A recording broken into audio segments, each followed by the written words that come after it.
والصلاة والسلام على من لا نبي بعده أما بعد أعوذ بالله من الشيطان الرجيم بسم الله الرحمن الرحيم يا أيها الذين آمنوا لا ترفعوا أصواتكم فوق صوت النبي صدق الله العظيم وقال النبي صلى الله عليه وسلم أدبني ربي فأحسن تأديبي أو كما قال عليه الصلاة والسلام۔ جب عشق سکھاتا ہے آداب خود آگاہی، جب عشق سکھاتا ہے آداب خود آگاہی، کھلتے ہیں غلاموں پر اسرار شہنشاہی۔ میرے معزز اساتذہ اکرام اور میرے ہم مکتب ساتھیوں، السلام علیکم ورحمۃ اللہ وبرکاتہ۔ میں آج جس موضوع کو لبوں کی زینت بنا کر حاضر خدمت ہوا ہوں وہ ہے با ادب با نصیب۔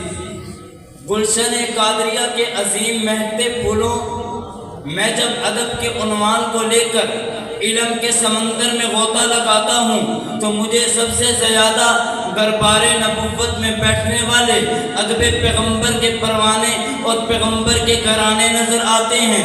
خالق کون و مکان اپنی کتاب قرآن کریم اور رسول اللہ خاتم النبیین صلی اللہ علیہ وسلم نے اپنے فرمان میں ہمیں خوب ادب سکھایا ہے۔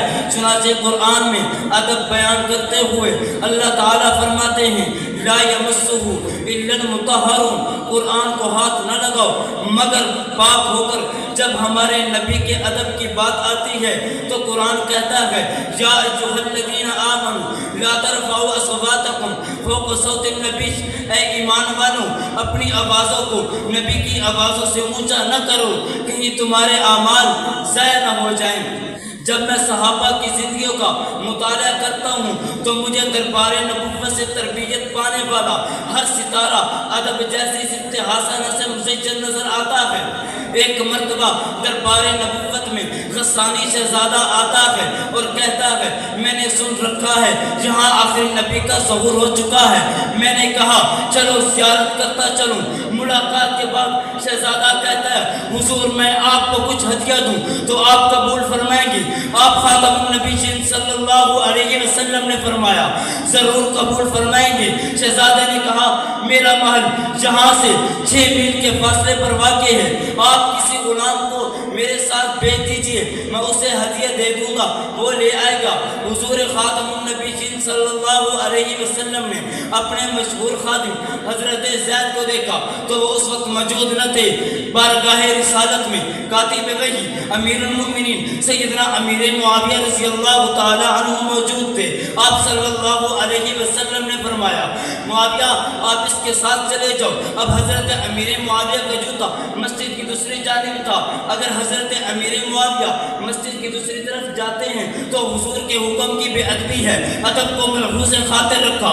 6 میل جاتے ہوئے 6 میل آتے ہوئے 12 میل عرب کی تپتی ریت پر تو چلنا پسند فرمایا، لیکن پیغمبر کی تھوڑی سی بھی بے ادبی برداشت نہیں کی۔ اور بے ادبی کر ہی کیسے سکتے تھے جب پیغمبر کے سنوارے ہوئے شاگرد تھے۔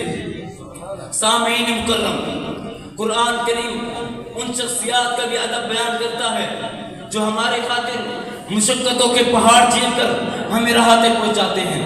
جب ہم کھا نہیں سکتے تھے، جب ہم پی نہیں سکتے تھے، جب ہم چل نہیں سکتے تھے، جب ہم پکڑ نہیں سکتے تھے، جب ہم سردی گرمی سے اپنا بچاؤ نہیں کر سکتے تھے، ہماری ساری مشقتیں جھیل کر ہمیں اس مقام تک پہنچانے والے مہربان شخصیات والدین ہیں۔ آئیے دیکھتے ہیں محبتوں کے ان چراغوں کے بارے میں قرآن کیا کہتا ہے۔ فلا تقل لهما اف ولا تنهرهما وقل لهما قولا کریما۔ اے ایمان والو والدین سے جب بھی بات کرو تو ادب سے بات کرو، انہیں اف تک نہ کہو، ان کے ساتھ نرمی سے بات کرو۔ یہ ادب کی تعلیم ہمیں دربار نبوت سے ملتی ہے۔ الدین کلہ ادب، دین سارا کا سارا ادب ہے۔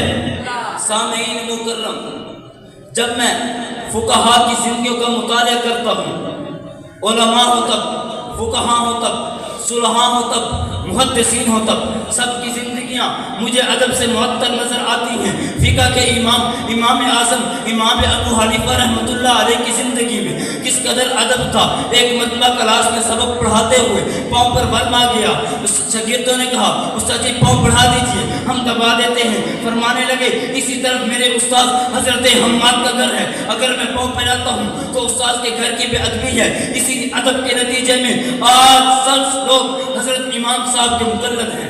جب میں صلحاء کو دیکھتا ہوں تو صلحاء کے سب میں ایک نمایاں نام حضرت بشر حافظ رحمۃ اللہ علیہ کا ہے۔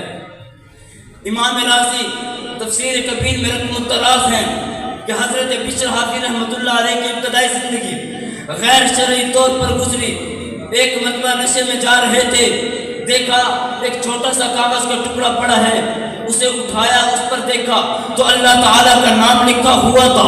اسے صاف کیا اور بوسہ لیا، جیب سے 1 درہم نکال کر خوشبو خریدی اور اسے معطر کر کے اونچی جگہ رکھ دیا۔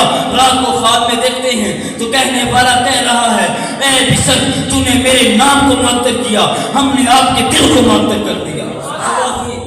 اٹھے، توبہ کی اور اللہ تعالیٰ کی محبت میں اس قدر مستغرق ہوئے کہ آج صلحاء کی صف میں ایک نمایاں نام حضرت بشر حافظ رحمۃ اللہ علیہ کا ہے۔ یہی ادب تو تھا جس نے بشر کو گندگی سے نکال کر ولایت کے اعلیٰ درجوں تک پہنچا دیا۔ دعا ہے کہ خدا لم یزل ہمیں ادب جیسی صفت حسنہ سے مزین فرمائے۔ زندگی رہی تو ملیں گے صدا، اگر موت آ گئی تو حافظ خدا